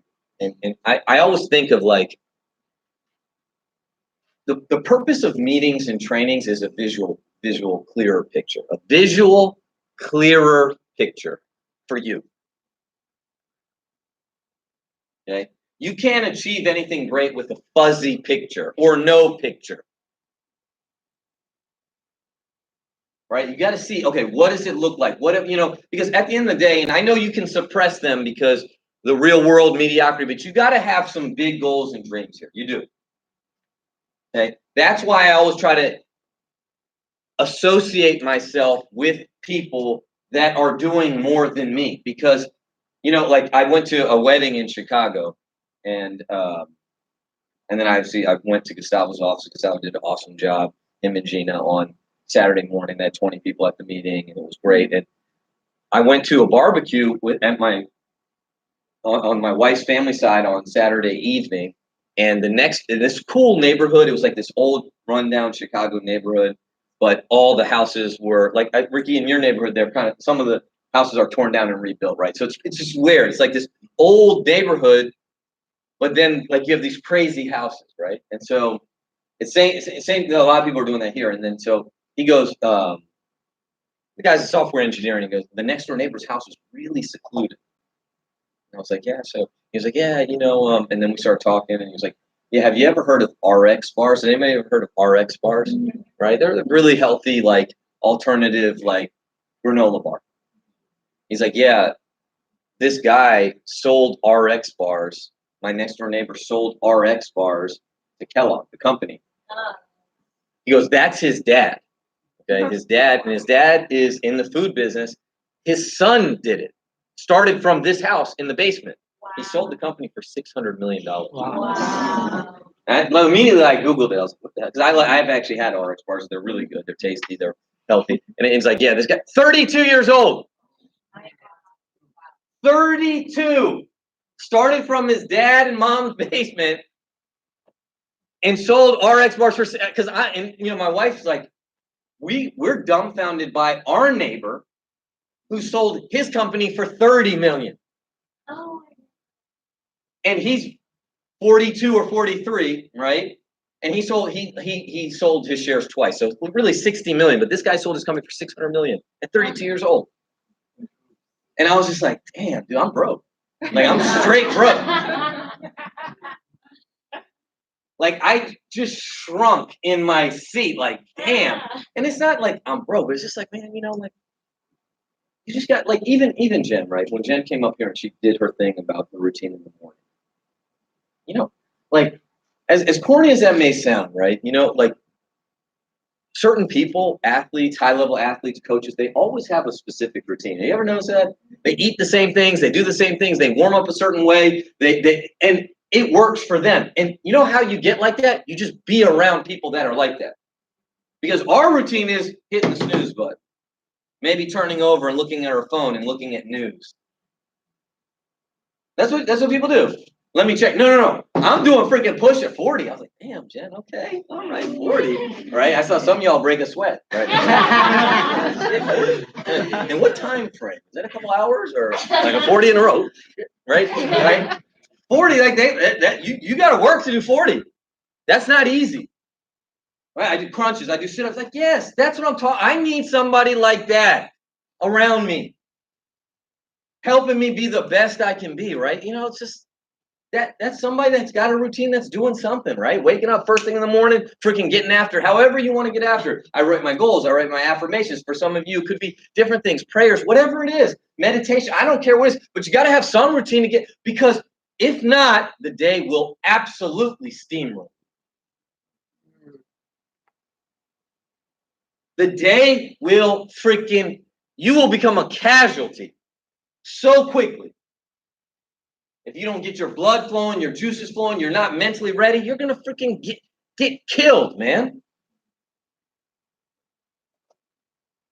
And that's not me trying to be dramatic. It's just like, and what's killed? Like, your quest for freedom. Yeah, this is America. You be comfortable, you're mediocre, but, like, for people like this, it's life and death. When I see Jen, you know what the visual I see? 100% total commitment. That's just what it's not, even though it's winning, but I just see somebody that is 100%. Primerica is designed to be part-time.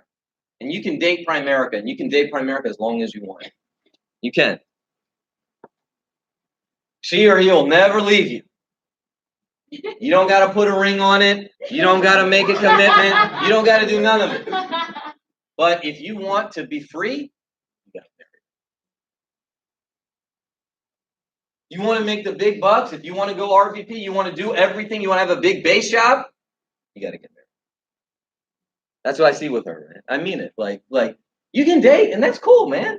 And it's date. That's what it is. That's what you're dating. It's cool, man. Right? But if you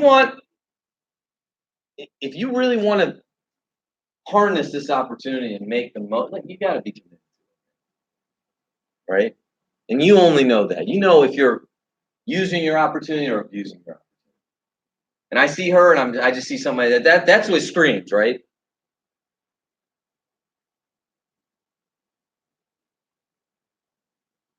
Why don't people get committed, right? They don't know what it looks like.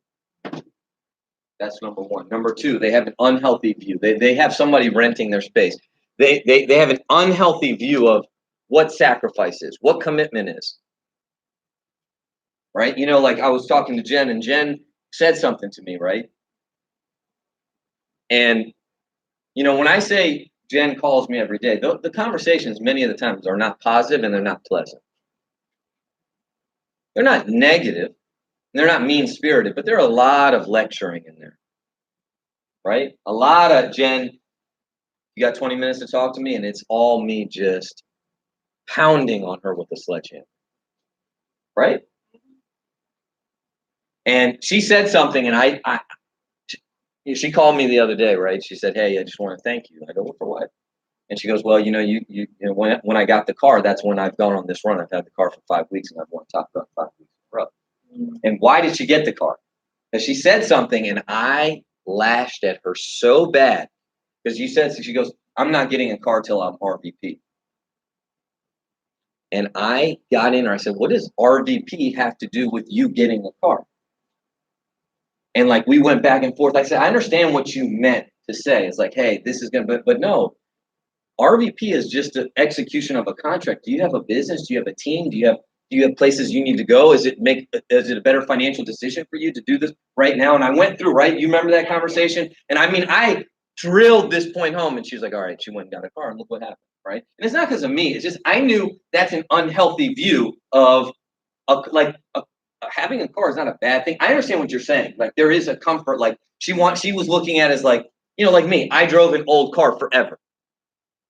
And you had the same thing. Like, you know why I drove an old car? Why did I drive an old car? Could I have afforded a better car? Why did I drive it? You know? Yeah. I didn't want my freaking guys to do it.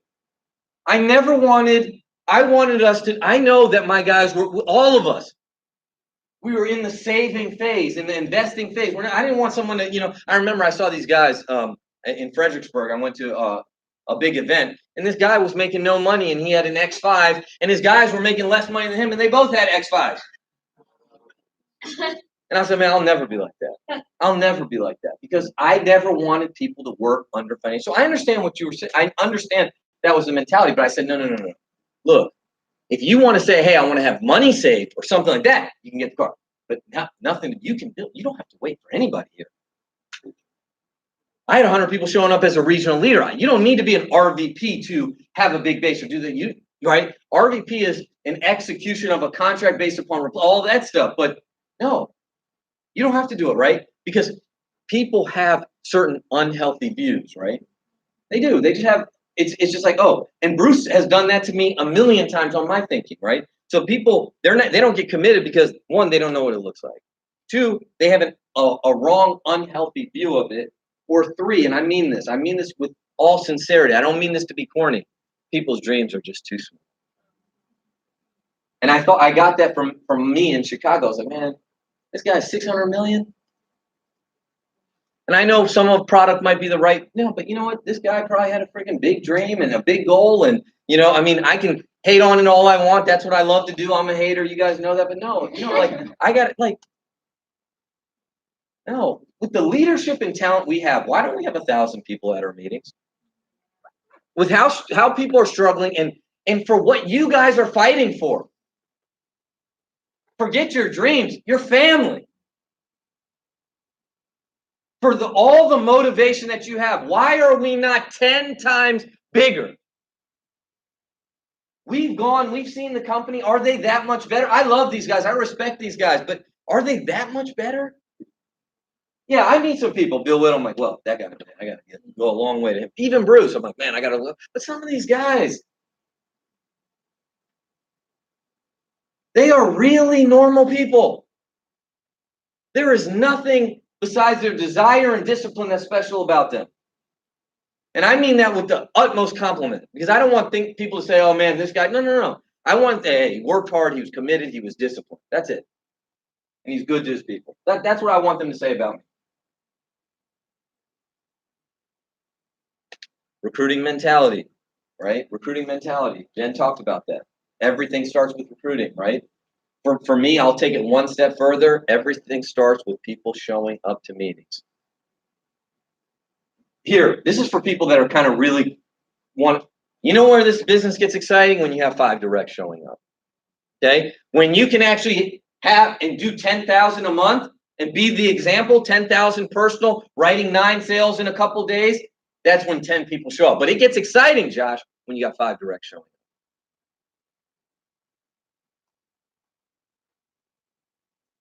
and then 10 through your team. Now it starts. Now, you're rubbing the sticks together and you see a little bit of smoke, and a fire's coming really soon if you keep rubbing. 5, it's like, all right, I got some people, I got different personalities. 10, man, you can start making some money, going on appointments, winning, and the smoke starts. And then you keep rubbing it, and a fire will blaze. Everything starts with people showing up. Everything starts with people showing up to training. Jen talked about 3-way text conversations. That would scream to me, turn pro, man. Turn pro.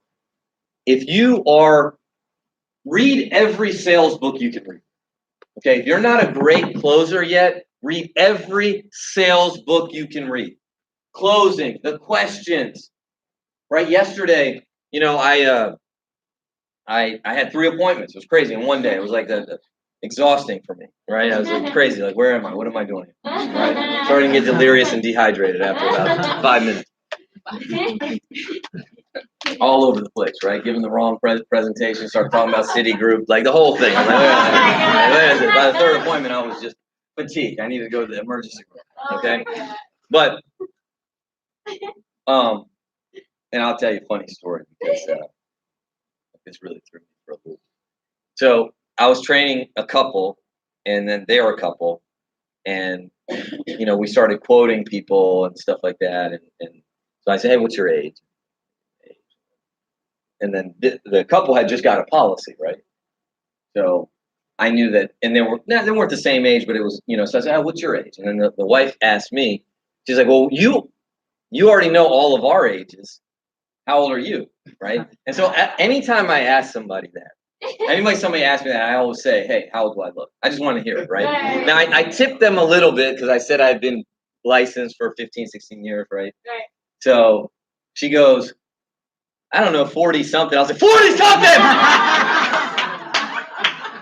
I had a midlife crisis immediately. Like, she didn't say 40. Like, it could have been 40. Like, I was like, wait, what do you mean 40-something? The whole thing went downhill just after that. But, 40-something. I was still thinking about it later. Like, I called the training on because we were like an hour away. I was like, why did she say that? Like, they were consoling me, and like they're like, hey, no, you don't look 40-something. No, wait, that was way. I don't know why she said that. She probably didn't know how successful you were for your age. So but anyways, they had a policy, right? They had a policy, nasty policy. It was it's one where you could dump premium in it, right? So they had this $350, $350,000, $150,000 of cash back. Okay, New York Life, and the guy was like, hey, her dad knew this person does it. He did. I was like, so because when you see a policy, right, here's some training, right? Your immediate thing is to pounce on the policy. Never do that. Never do that. Do your fact finding, do your digging, find out the relationship. Even before I went into it, I said, hey, if I could show you some information about this policy that might change your mind about it, are you open to moving the policy? Or is it, hey, no matter what, this is my brother, this is this, I'm not going to move it. He goes, no, absolutely, I would move it. Got to get those commitments, right? You got to be a pro to do this business. As much as fun as this is not brute strength. You got to know what to say, when to say it, what questions to ask. You got to know when to advance, when to withdraw, when to unload, when to be aggressive, when to wrestle, when to stay calm, when to whisper, when to smile. Those all things, and you can learn them. And they're people skills, and they'll help you in every aspect. So I started asking questions about it. Hey, why'd you buy it? The protection, the investment. Why would you make a change? What's your relationship with the company? What's your relationship with the agent? If I were to show you some different information about this, would you change? Yeah, absolutely. Then I go into destroying it. And even then I don't unload until he goes, wait, what? I would lose this? Yeah. Right? Got it. Got to understand how to destroy whole life, right? You got to be a pro, right? Jen talked about working at the orientation. And if you're making calls, hey, I know what it is now. This is not 2008. This is not 2012. People don't pick up the phone, right? Yeah. Unless it says, Mom, I'm not picking up the phone. Dad, somebody I know, I'm not picking up the phone. Jen calls, I know her name, I'm not picking it up. Right? She's got to text me the old beeper, right? 911. All right, you know, right? But who's picking up calls today? Does anybody know? But the three-way text, right? I mean, she said it. It's gold. It's gold. The three-way text for everything is gold. And you could get work done sending texts. And how easy is it to show somebody that? And then they can send 20, 30 texts later. Because Jen is getting people out in the field fast. You wait, they die. You wait, they expire. You wait, they spoil. It's like leaving food out. It just doesn't work. So how do you do it? Okay, hey, we'll make a couple calls because some people may pick up, but the probability is they probably won't. And definitely the majority of your calls won't. You got to do three-way text.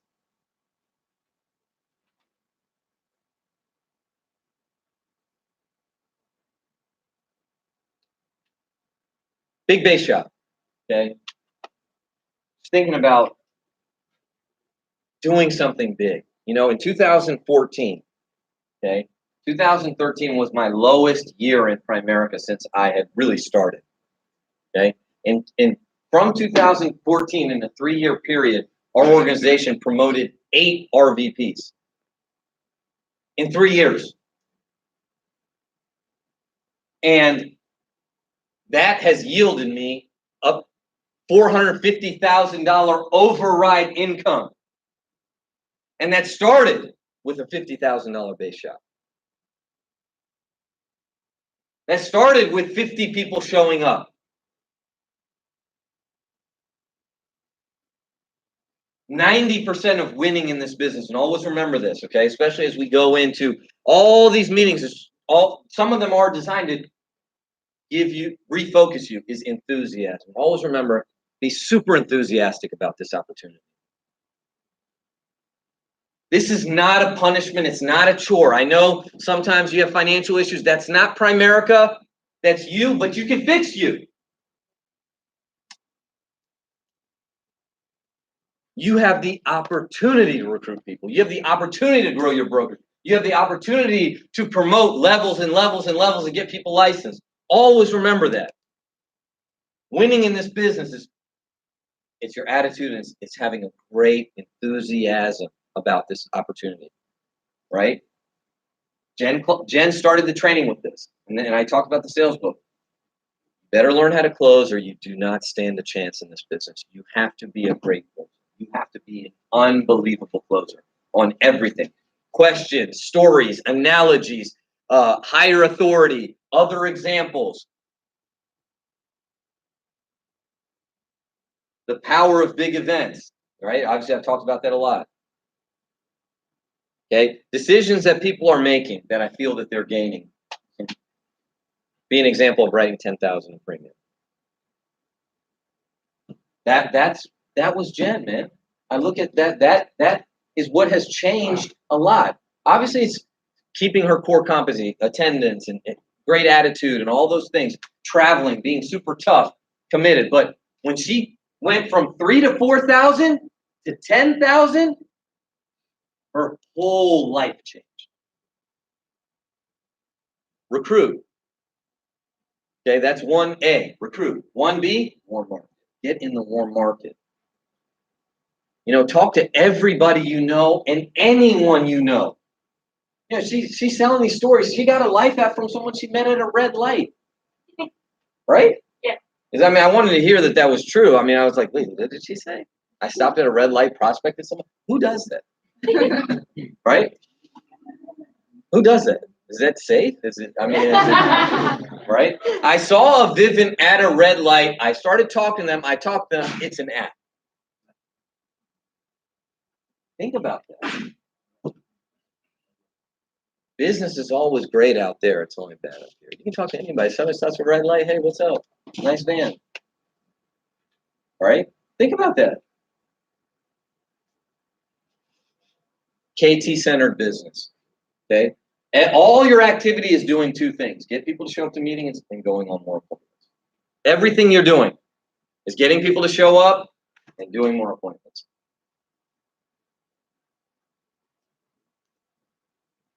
Real district leaders, right? What's our promotion to district? Just got to review it. What is it now? You gotta do 3 by 2,500 and have a license. Right. You got to have a senior rep under you, and you got to do 3 by 2,500 on the computer.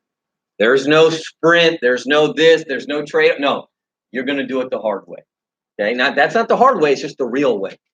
Okay. It's not hard. It's not easy. It's you've recruited somebody. That's going to help everything. Our promotion guidelines keep us safe. You know, I was listening to an audio from the old school guys and the West Coast. So the West Coast, when Art Williams, right, he sold our company. This is just a little history, right? When he sold our company, they did what they called the flush, right? Anybody hear that? What is it? What is it? Yeah. Because he wanted everybody to be RVPs. The company had more RVPs, so when he sold it. But that actually hurt the base shops. The people that had base shops, it hurt. And so they were talking about, I listened to audio with Rick Susie and some of these other guys, and I said, hey, you know, we have new guidelines that's going to protect us. And they were going over their old guidelines. They go, remember, they said if you did, I'm going to botch the numbers, either 6 or 10 recruits, you went to regional leader. And he goes, and I started thinking, man, they're going to give RVP away. But I was saying that as a joke, but they actually did it, right? And I'm not saying we were that stupid about it, but, you know, I really feel like this, as hard as it's going to be, and that's why you got to work very hard on this, we can put senior reps under people, get people to recruit a couple people and get somebody licensed and get 2,500 and really sell 50% contract, right? Hector Lamarck was talking about, Rick Susie was talking about Hector, and he goes, man, you know, I got so excited because Hector was on a 32% contract. 32%. And when they brought Rick Susie up to talk, he made 60 grand, okay, in that month. You know what he did through first? Because they brought him up. 421,000 in premium. This is 1989 or 91. It's on, I think Daniel Alonso's was. Have you seen that video? Audio? Or yeah, it's a video on YouTube. And he's like, yeah, we did 421. Willie Naranjo did that this month. Last month, he did like 400,000. He got $100,000 bonus. Oh my God. Rick Susie made 62 grand doing 421. Willie, I don't think he did fully that through first. And he got $100,000 bonus. 50% is a great contract. And for you part-time to be in the insurance business and make 50%, that's a big freaking deal. That you can go out and do 8,000 or 9,000 of premium, which is not a lot. That's like 7 or 8 clients, and make 4,000 or 5,000. That's a lot. 10,000 is the minimum. I mean, it's not the minimum, but like to start this, it's the minimum. We gotta have people doing 15 and 20 grand, not because they're a great person, because look at, you can stop somebody at a red light, you can get an emergency contact, you can follow up with somebody that's getting married. You can do 9 sales in 8 days. You could go make 3,000 in a week. You have this license and 50, 60, 70, 80% contract. You don't even have to be an RVP. Real Districts is going to change our entire existence in this business. All right, and last thing, okay, I'm done. You know, I was talking to a couple of people about this. I was talking to Amanda in my office. My wife, she did part of the training there on Saturday, which I haven't heard her do training in like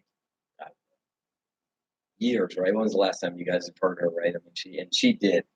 I mean, I'm not just saying this because she's my wife or I'm proud of her. If she did a bad job, I would say, hey, she didn't do great, but she did such a freaking good job. And it was so, like, I'm not talking about it was like well-polished, great speech. It was just so authentic on what she was saying. And she hit a bunch of points. She talked about, you know, just in the beginning and, you know, saving money. I mean, she went on a rant about us saving money. And I was like, well, man, that was so great, right? And I recorded it, but I promised her I wouldn't send it to anybody. So someone can steal my phone and send it, then I don't have to lie. I don't lie, you know, but it was so great. It was so great. And she talked about, you know, like how I said I was going to have all this money and this and that. She's like, yeah, whatever, you know, filling up my gas tank, going to the movies. And she said something. She goes, you know, and it's just, if you guys know my wife, you know, only she could say this. She goes, you know, it's just funny because it seems like the less he works, the more money we make. And I just don't know how that's possible. Think about that. She said, it seems like the less he works, the more we make. Do you know that's the type of business you're in? You're in a business where if you build this right and you get a base shop going, you can work less and make more.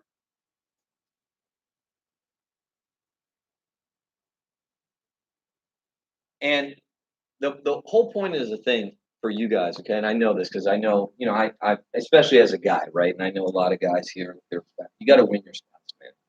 You got to win your spouse. You got to win your spouse. You know, my wife said that when she was telling a personal story. She goes, you know, up until my son was born, every single day I was in the office. I would help my husband with the back end. I would do, you know, like, yes, I know a lot of you guys, and I apologize, right?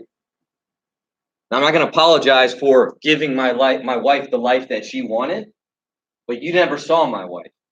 But many of you did see her, and she was here every day, and she'd come to meetings all the time, and she was in the office every single day doing stuff with me side by side. And so some of you don't see my wife now because she's at home. We got 3 kids, and you know she's at home, and that's what she wanted to be, and she's retired and all that stuff. And you don't understand how important a partner is. It is important. And you got to win your spouse, man. You got to win your spouse. You got to win the spouse. Okay? That doesn't mean that, you know, my wife was never doing appointments. She had all her licenses. She was never setting appointments, but she'd find me clients. But I won my spouse. My wife was behind me. My wife supported me financially, emotionally, mentally, everything, spiritual, everything. Because now it's different, right? And she said that in the thing. She said, she's like, you know, it's funny. She's like, you know, anything these kids do, my husband's there. She goes, if I ever need anything, I call him. He always comes there. She goes, it was never like that in the beginning. She's like, he just wasn't around. She goes, now he was around, but he just had stuff to do. She goes, now I always ask, like, hey, what are you doing today? Are you going to work today? And you're like, and he's just like, and this is my wife saying it, right? Oh, no, I don't got nothing to do, you know? And I can do whatever I want to do. But you got to win your partner. You got to win your partner. It's so important, man. Because I know for many of you guys, you're doing this for your partner, right? You are. You're doing that's part of it is to say, hey, man, I'll pay the price. So we, especially you, can benefit in whatever way you want. My wife is to be totally comfortable, man. I don't want her to have to pick up a freaking finger, but you got to win your spouse. You got to win your spouse, right? You got to win your spouse. Very, very important. So anyways, we will announce incentives tomorrow. I'm going to call Gene Bart tonight. I'm going to figure out King's Dominion. If you feel you qualified, I even forgot the qualification. 2 by 2. Okay. Okay. Did anybody do that? And I'm not meaning that attackingly. But you're an RVP. Did anybody else do that I'm responsible for?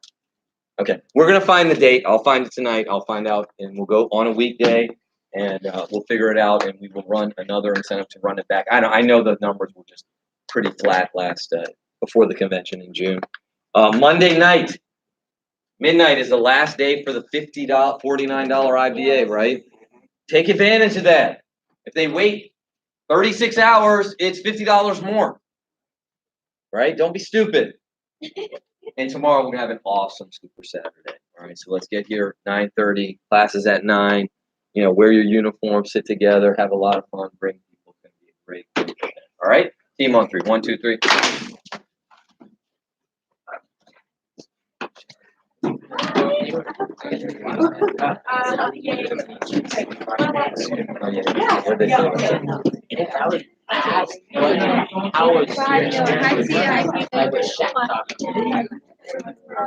I was They said, good, no, but.